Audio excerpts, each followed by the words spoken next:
ধরে নিন বাংলাদেশ ও ভারত যুদ্ধ বেঁধে গেল, তাহলে পৃথিবীর কোন রাষ্ট্র কোন দেশের পক্ষ নিবে? বাংলাদেশ ও ভারতের মধ্যে কখনোই সামরিক যুদ্ধ হবে না। যদি হয় বা এরকম কোনো পরিস্থিতির সৃষ্টি হয়, তাহলে পৃথিবীর কোন কোন রাষ্ট্র বাংলাদেশের পক্ষ নেবে এবং পৃথিবীর কোন কোন রাষ্ট্র ভারতের পক্ষ নেবে? ভারত নিঃসন্দেহে পৃথিবীর মধ্যে একটি সামরিক শক্তিশালী দেশ। এখন ভারত যদি বাংলাদেশের সাথে যুদ্ধ করতে চায়, সরাসরি যুদ্ধ না হলেও এখন আপনি অনেক নিউজ চ্যানেলে দেখেছেন যে ভারতের অনেক বিজেপি নেতা বা অনেকেই বলছে বাংলাদেশের সার্জিক্যাল স্ট্রাইক চালানোর জন্য।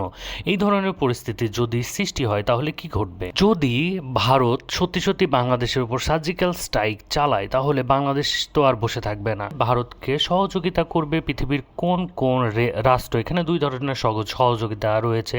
একটি হলো কূটনৈতিক সহযোগিতা, আরেকটি হলো সরাসরি অস্ত্র দিয়ে সহযোগিতা। এখানে উল্লেখ্য ভারতের কিন্তু একটি পরম বন্ধু রাষ্ট্র রয়েছে, আর সেই দেশটির নাম হচ্ছে ইসরায়েল। ভারত আর ইসরায়েলের দীর্ঘদিনের বন্ধুত্বের সম্পর্ক।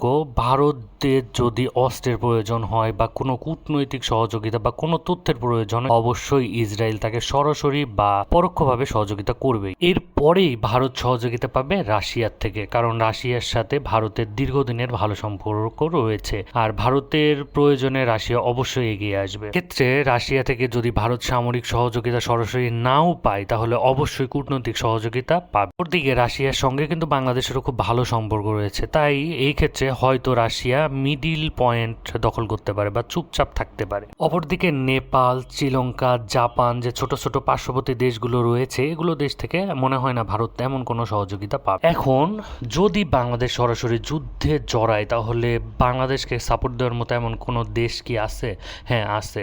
বাংলাদেশকে সরাসরি সামরিক সহযোগিতা দিবে পাকিস্তান। এবার দেখা যাক বাংলাদেশের পক্ষে কারা কারা দাঁড়াবে। আমি প্রথমে বলেছি ভারতের পক্ষে দুইটা দেশ অবশ্যই দাঁড়াবে, একটি হলো ইসরায়েল আর অপরটি হলো রাশিয়া, তারা অবশ্যই দাঁড়াবে। এখন দেখা যাক বাংলাদেশের পক্ষে কারা কারা থাকতে পারে। এখন বাংলাদেশ আর ভারতের মধ্যে যুদ্ধ বেঁধে যায়, তাহলে অবশ্যই প্রত্যক্ষভাবে পাকিস্তান ঘোষণা দিয়ে সামরিক সহযোগিতা থেকে সব ধরনের সহযোগিতা বাংলাদেশকে দেবে, কারণ পাকিস্তানের শত্রু রাষ্ট্র হলো ভারত। এর পরবর্তীতে কূটনৈতিক বা সামরিক অস্ত্র দিয়ে কোনো দেশ যদি সহযোগিতা করে থাকে, তাহলে করবে চীন, কারণ চীন কিন্তু ভারতের মিত্র রাষ্ট্র নয় এবং ভারতের যে বর্ডার, সে বর্ডারে কিন্তু সবসময় একটা উত্তেজনা বিরাজ করে। তাই ভারতকে কোণঠাসা করার জন্য অবশ্যই চীন বাংলাদেশের সব ধরনের সহযোগিতা প্রদান করবে। চীন যখন দেখবে বাংলাদেশ ও ভারতের মধ্যে বেঁধে গেছে, তখন অবশ্যই চীন একটা সুযোগ নিবে এবং বাংলাদেশকে যত ধরনের সহযোগিতা আছে তারা করবে,